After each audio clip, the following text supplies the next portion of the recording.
시청자 여러분 안녕하십니까? 지자체 뉴스 시작하겠습니다.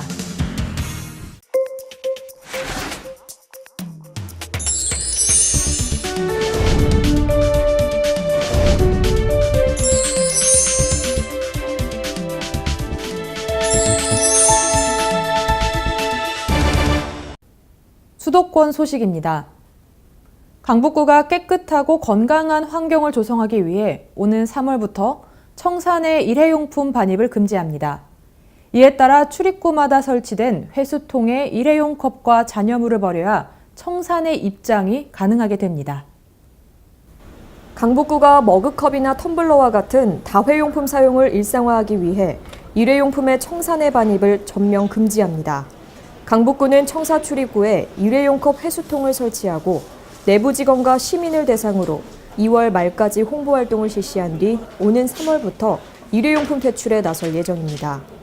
특히 청사내에서는 일회용 접시를 비롯해 플라스틱 컵과 종이컵, 비닐봉투를 일체 쓰지 않고 페트병과 플라스틱 빨대 등도 금지 품목으로 지정해 사용을 제한하게 됩니다. 이외에도 억제 품목 대상인 나무젓가락과 플라스틱 숟가락, 수분이 있는 제품 포장을 위한 비닐봉투 등을 억제 품목으로 설정해 최대한 사용을 줄여나갈 계획입니다. 2019년 새학기 시작이 얼마 남지 않았습니다. 성동구에서는 새학기를 준비하는 예비 학부모들과 학생들을 위한 행사가 열렸습니다. 현장의 소식 전해드립니다. 성동구는 새학기를 맞아 다양한 행사를 준비했습니다. 성동구청 대강당에서 새학년 맞이 학부모 특강이 열렸습니다. 이는 미래 자녀 교육을 위한 교육 정책을 공유하고 학교 생활에 대한 궁금증을 해소함으로써 첫 학교 생활을 준비하는 예비 초등학교 학부모의 걱정을 덜어주고자 마련됐습니다.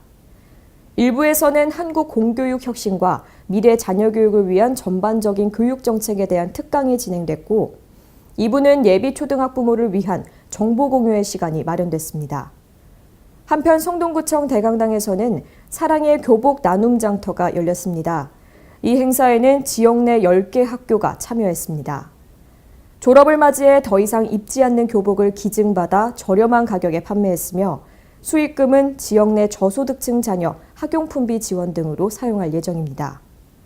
이 밖에 성동구는 4차 산업혁명 체험센터, 성동 글로벌 영어하우스 등 지역 자원을 연계한 권역별 체험학습센터를 운영하고 있습니다. 용산 공예관 개관 1주년 기념식이 4층 다목적실에서 열렸습니다. 공예관은 질 좋은 공예품을 합리적 가격에 구할 수 있는 장소로 잘 알려져 있으며 자수, 한지, 칠보 등 전통공예 전반을 아우르는 다양한 프로그램도 체험할 수 있습니다.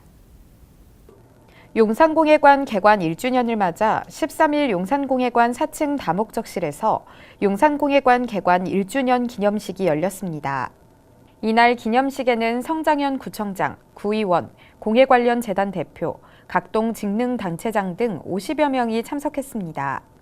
기념식에서는 개관 1주년과 3.1운동 100주년을 기념해 전통의 가치를 널리 알리고 한반도 평화 분위기를 정착하기 위한 조선의 꽃, 그리고 눈물의 해주도자 특별전 개막식도 함께 진행됐는데요. 용산공예관 대표의 해주도자전 해설을 듣고 도자 특별 프로그램을 참관한 후 판매 전시장을 둘러보는 시간도 가졌습니다. 이북 해주도자기와 석간주, 고가구 등이 전시된 해주도자전은 2월 13일부터 3월 17일까지 33일간 용산공예관 4층 다목적실에서 관람하실 수 있습니다. 올해는 3.1운동과 대한민국 임시정부가 수립된 지 100주년을 맞는 해입니다.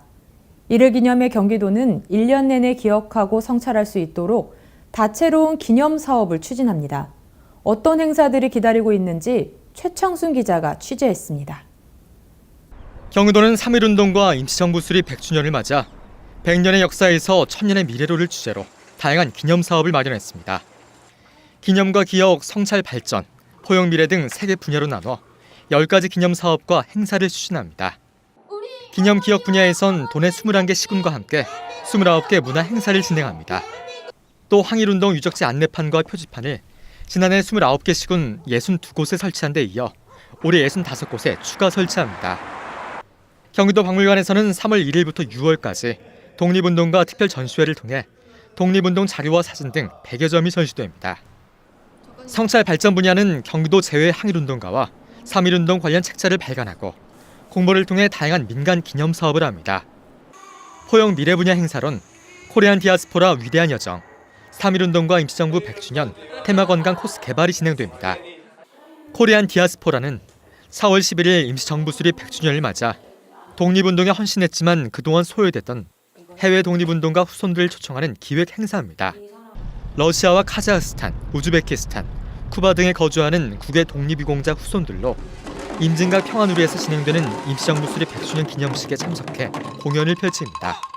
도민들이 직접 참여하고 경험할 수 있는 다양한 프로그램을 통해서 경기 도민으로서의 자부심을 느낄 수 있도록 저희가 열심히 준비하고 있으니까 도민 여러분들의 많은 관심과 참여를 부탁드립니다. 이번 100주년 기념행사는 도민들에게 3.1운동과 임시정부 수립의 역사를 1년 내내 기억하고 성찰할 수 있는 기회가 될 것으로 보입니다. 서울 택시 기본요금이 지난 16일 새벽 4시부터 주간 3,000원에서 3,800원으로, 심야는 3,600원에서 4,600원으로, 대형 모범 택시는 6,500원에서 8,000원으로 인상됩니다. 15일 서울시에 따르면 서울 택시의 기본요금이 16일 새벽 4시 탑승권부터 인상돼 주간과 심야 각각 800원과 1,000원이 오릅니다. 한편 서울시는 승차 거부 위반 지수가 높은 경우 운행 정지를 거쳐 감차, 사업면허 취소 등으로 제재 강도도 높일 계획입니다. 지난해 11월 25개 구청으로부터 승차 거부 위반 처분 권한을 환수했으며 그동안 1차 처분 권한이 구청에 있어 실효성이 떨어진다는 지적이 있었기에 이에 서울시는 시민들이 승차 거부 때문에 불편함을 호소하는 사례가 잦아 택시 회사의 운행 정지라는 초강수를 두게 됐다고 말했습니다. 강원도 소식입니다. 강릉의 전통 향토 음식 문화를 계승하고 발전시키기 위해 매년 운영되고 있는 전통 음식 학교가 수강생을 모집합니다. 강릉시 농업기술센터가 운영하는 강릉 전통음식학교가 2019년 수강생을 모집합니다. 발효 저장 음식, 로컬 푸드, 수제 맥주, 커피 음식 등 총 13개 과정으로 진행되며 1인 1과정에 2월 19일까지 신청할 수 있습니다. 교육과정은 1년 과정을 기본으로 운영하며 1, 2차 모집 후 미달 과정은 2월 28일까지 추가 모집을 실시합니다. 영월군의 사회복지를 책임지는 영월군 종합사회복지관 운영위원회가 열렸습니다. 이번 운영위원회에서는 올해 영월군 종합사회복지관이 추진하는 사업과 실무 현황을 점검하고 지역사회와 협력하고 있는 연계사업 등의 추진 상황에 대해서도 논의했습니다. 또 이날 참석한 복지관 관장을 비롯한 운영위원들은 복지관의 중장기 계획을 비롯해 자산과 인사관리 현황에 대해서도 소통하는 시간을 가졌습니다. 한편 영월군 종합사회복지관은 이웃과 함께하는 아름다운 마을복지 공동체를 실현하기 위해 복지 서비스의 사각지대가 없도록 힘쓰고 있습니다. 평창군은 65세 이상 고령 인구 비율이 지속적으로 증가함으로써 초고령 사회에 진입했습니다.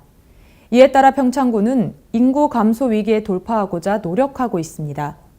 저출산과 고령화 시대에 대응하기 위해 종합대책 수립에 나섰습니다. 심혜인 리포터가 취재했습니다. 평창군이 인구 감소 위기에 대응할 종합대책 수립에 나섰습니다.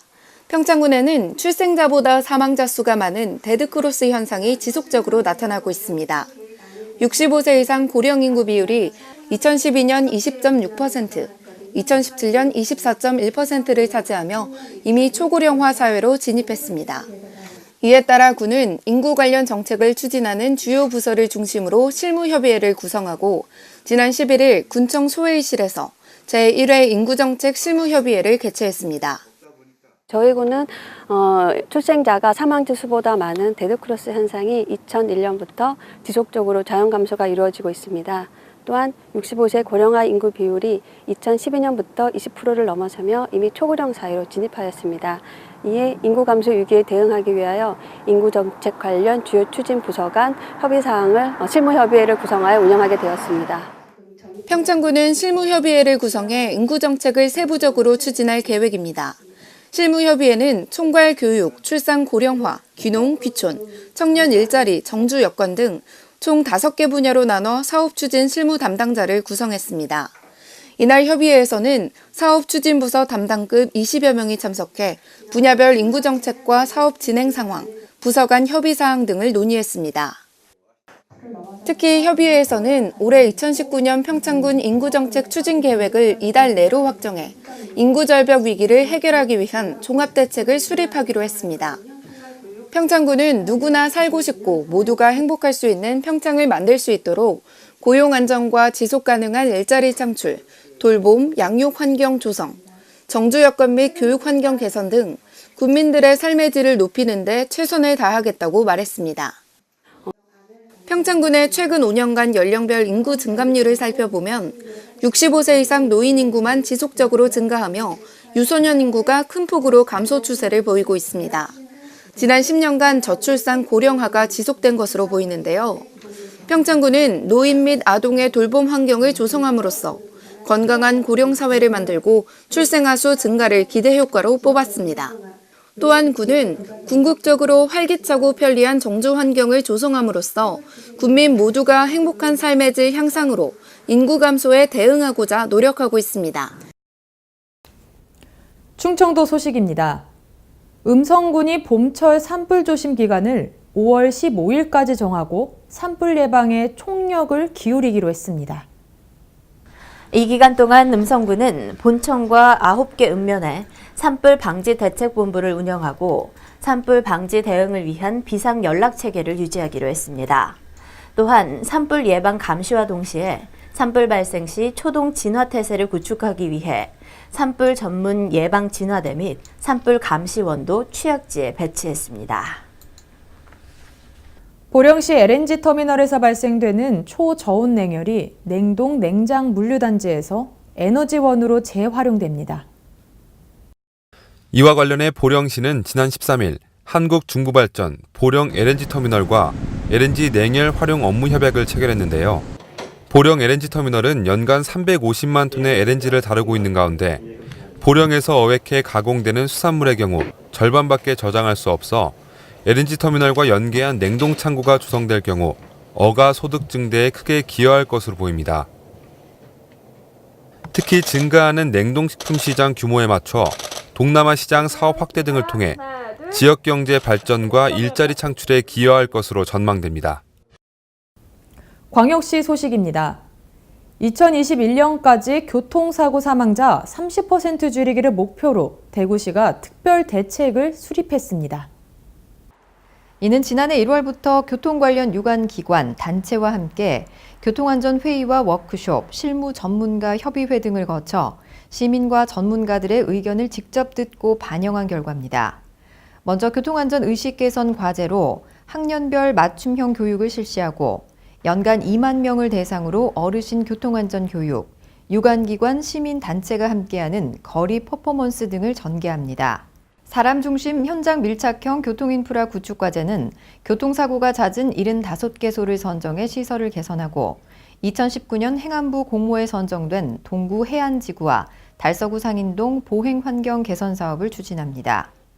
교통법규 준수 및 차량 안전관리 강화 과제로 상습 불법 주정차 지역에 고정식 단속 카메라 60대를 설치하고 노후화된 버스 탑재형 단속 카메라를 교체해 사고 위험이 높은 지역을 상시 단속합니다. 또 첨단 기술을 활용한 스마트 교통체계 구축 과제로는 테크노폴리스 진입도로와 대중교통 전용 지구 등의 사고 위험 정보를 실시간으로 제공하는 시스템 실증 기반 등을 마련합니다. 대전광역시에서 설치 운영되는 첫 국제기구입니다. 오늘 6월 대전시의 아태 범죄통계협력센터가 문을 열 예정입니다. 대전시와 통계청이 2월 13일 시청 중회의실에서 아태 범죄통계협력센터의 성공적 운영과 지역 통계 발전을 위한 업무 협약을 체결했습니다. 오는 6월 대전정보문화산업진흥원에 개소할 예정인 아태 범죄통계협력센터는 UN 범죄마약사무소의 아시아태평양 지역협력센터로 통계청이 국내로 유치, 지난해 말 대전시에 설치 운영하기로 최종 결정됐습니다. 이에 대전시는 4차 산업혁명 특별시의 위상에 맞는 지역 통계와 빅데이터 경쟁력 확보를 위해 데이터 기반의 정책을 적극 추진하고 시민안전과 사회문제 해결을 위한 통계 빅데이터 역량을 지속적으로 강화할 계획입니다. 문재인 대통령의 부산 경제 활성과 정부 혁신 성장의 동력 확보 일환으로 부산을 방문했습니다. 부산시는 대통령의 방문에 맞춰 부산 대개조 비전을 밝히는 선포식을 마련했습니다. 2월 13일 사상구 소재 폐공장 대호 PNC에서 문재인 대통령과 국토교통부, 해양수산부 등 부처 장관 및 정재계 인사 450여 명이 참석한 부산 대개조 비전 선포식이 열렸습니다.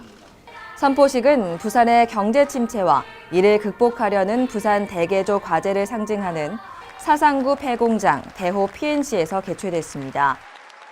대한민국의 산업을 견인했던 이곳 사상공단에서 부산 대개조 비전 선포식을 개최하게 된 점 매우 뜻깊게 생각합니다. 오거돈 부산시장은 경제 침체로 도시 활력을 잃어가는 부산의 현실을 극복하기 위해 부산 대개조의 비전을 연결, 혁신, 균형이라는 세 가지 키워드로 제시했습니다. 연결은 시민 삶의 질 하락과 도심 쇠퇴의 근원인 단절 문제를 해결하자는 전략입니다. 경부선 철도 지하화, 만덕센텀 간 지하 고속화도로 건설로 끊어진 도심을 연결하고 친환경 공원과 주거지로 대체해 도심 활력을 제고한다는 계획입니다. 혁신의 방향은 스마트시티입니다. 스마트시티 국가시범 도시인 에코델타시티 건설뿐만 아니라 사상공단, 센텀 1, 2지구, 북항 영도지구, 문현지구 등 부산 전체를 스마트시티화해 나간다는 전략입니다. 균형은 부산 동서부권 격차 해소와 국토의 균형 발전입니다. 이것은 문재인 정부의 지방분권, 균형 발전 철학을 반영한 것이기도 합니다. 정부는 부산시의 부산 대개조 비전을 지지합니다. 또한 정부 차원에서도 관심을 가지고 지원할 수 있는 부분은 최대한 지원할 것을 약속드립니다. 문재인 대통령과 오거돈 부산시장 두 사람 모두 비전 선포식 발언에서 부산 대개조의 성공이 대한민국 지역 혁신의 마중물 역할을 할 것으로 기대한다고 밝혔습니다. 경상도 소식입니다. 포항시는 시민 중심의 대중교통 체계 구축을 위해 올해 7월 시내버스 노선 전면 개편을 추진합니다. 교통 여건 변화에 대응하고 시민 불편을 해소하기 위한 본격적인 노선 개편에 첫걸음을 뗐습니다. 포항시는 오는 7월 시행을 앞두고 있는 시내버스 노선 개편을 내실 있게 추진하기 위해 지난 12일 노선 개편 추진 상황실을 개소하고 본격적인 노선 개편에 나섰습니다. 이날 개소식에는 이강덕 포항시장을 비롯해 서재원 포항시의회 의장, 백강훈 건설도시위원장, 건설도시위원회 위원 등이 참석했습니다. 시내버스 노선 개편 추진 상황실은 운영팀, 노선 홍보팀, 인프라 정비팀, 용역 설계사 관계자 등으로 구성되어 시내버스 노선 개편 시행 시까지 운영됩니다. 24시간 시민 안전지킴이 역할을 하는 영상정보통합센터. 올해는 더욱 촘촘한 관제 시스템을 구축해 효율성을 높일 계획입니다. 안동시는 올해 방범용과 어린이 안전 CCTV 신규 설치, 영상정보 고도화 사업을 추진합니다.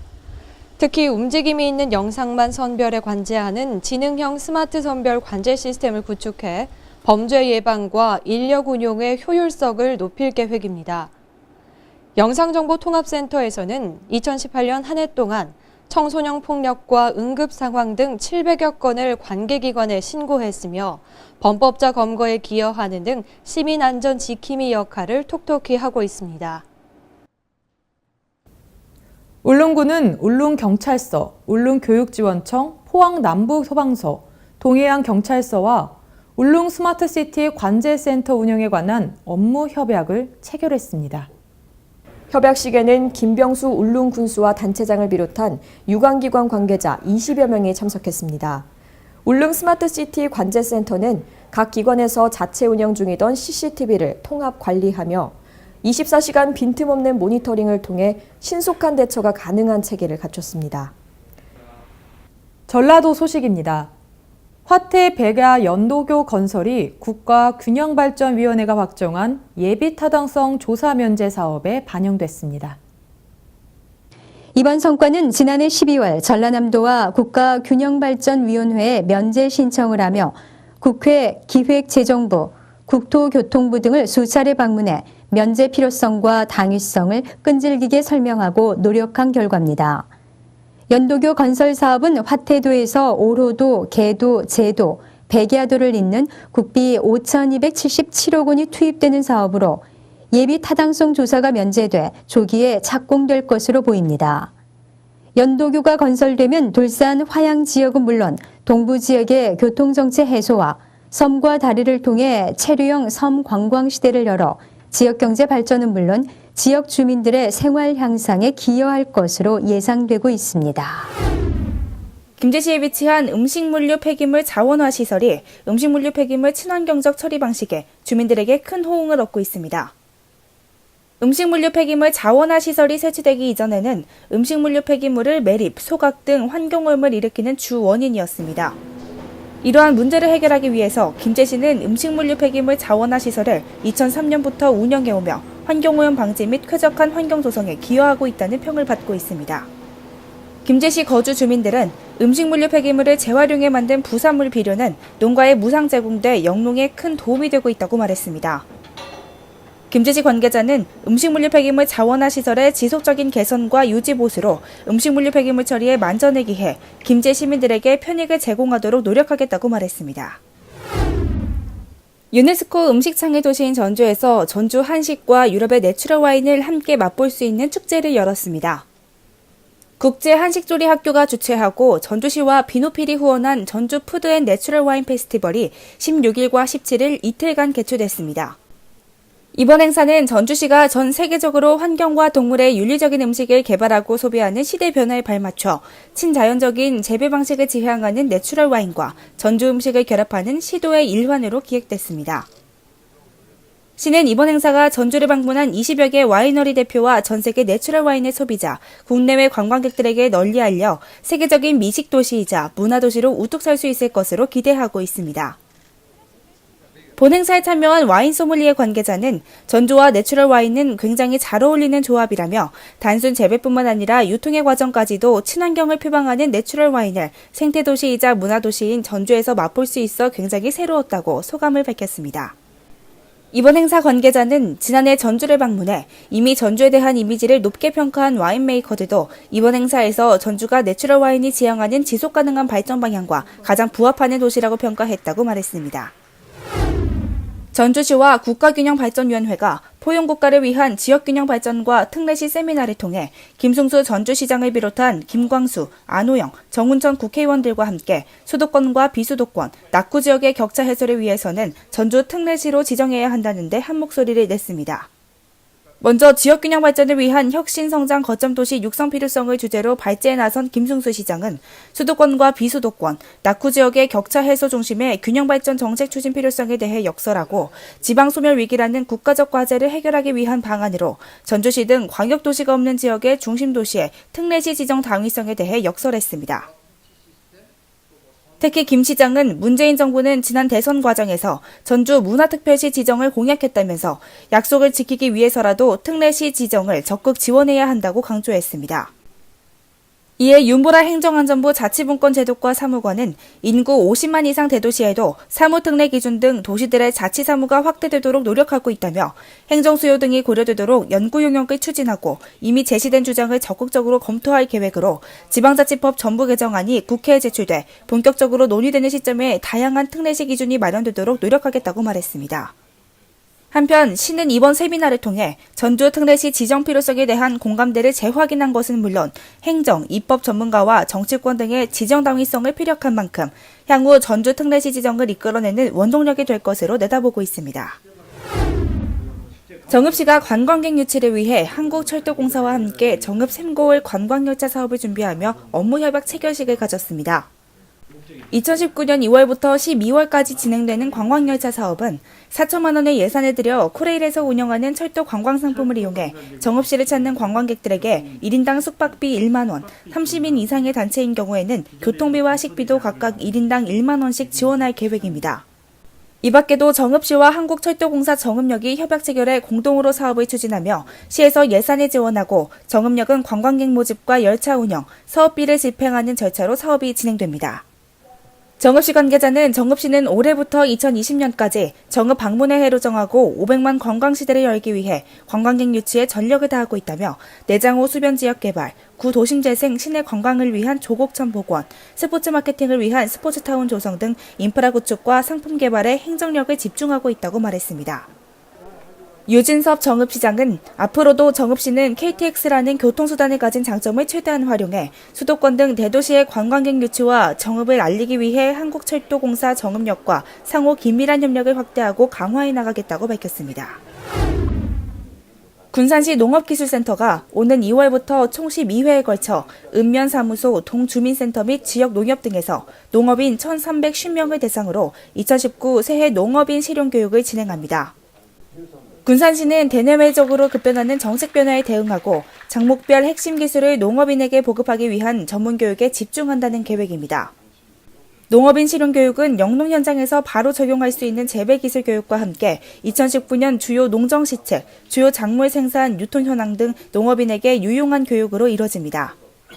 특히 일부 작물에만 적용되던 농약 허용 물질 목록 관리 제도가 올해 1월 1일부터 생산하는 모든 농산물로 확대 시행됨에 따라 올해 영농계획에 반영하고 농업인들의 혼란과 불이익을 차단하기 위해 PLS 교육을 필수 과정으로 편성됐습니다. 군산시 농업기술센터 관계자는 PLS 교육은 농업인의 피해를 최소화하고 변화하는 농업, 농촌의 흐름에 능동적으로 대응하기 위한 교육으로 농업인들의 적극적인 참여 부탁드린다고 말했습니다. 전라북도가 2월 18일 송하진 지사를 주재로 환경현안 대책 긴급 영상회의를 열고 14개 시장 군수에게 이 같은 의지를 밝히고 불법 환경 문제에 적극 대응해 나갈 것을 주문했습니다. 이날 회의를 통해 전라북도는 도민의 안전과 삶의 질을 위협하는 행위에 대해서는 한치의 양보 없이 중앙부처, 타 시도 등과 적극적으로 협의하고 법 개정 등 제도 개선에도 정치권과 협력해 나가겠다는 입장을 밝혔습니다.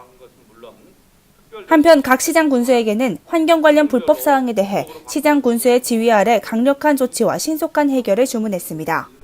또한 도내 방지 폐기물 우려 사업장에 대해 전수조사 결과 군사지 등의 방치 폐기물을 적정 처리하지 않고 방치하거나 임대부지 등에 불법으로 투기해 사회적, 환경적 피해가 우려됨에 따라 방치 폐기물의 조속한 처리와 추가 조사 등 특별 점검을 실시하고 방치 폐기물에 대해서는 행정 대집행 등도 적극 추진한다는 계획입니다. 송하진 지사는 우리나라가 선진국 대열에 들어서면서 환경 정책 및 대응도 선진국 수준으로 강화되어야 한다면서 우리도 한층 강화된 환경 정책을 펼쳐 환경으로 인한 불편사항은 도민이 체감하는 수준까지 해결해 쾌적하고 안전한 청정 전북을 만드는 데 최선을 다하도록 하겠다고 말했습니다. 지금까지 전북에서 지방자치TV였습니다. 길었던 겨울 추위가 물러나고 있습니다. 꽁꽁 얼어붙었던 도심 호수도 가장자리부터 녹기 시작했습니다. 대동강물이 풀린다는 절기인 우수가 지나고 나면 이른 봄을 느낄 수 있다고 합니다. 지자체 뉴스 여기서 마치겠습니다. 시청해주신 여러분 고맙습니다.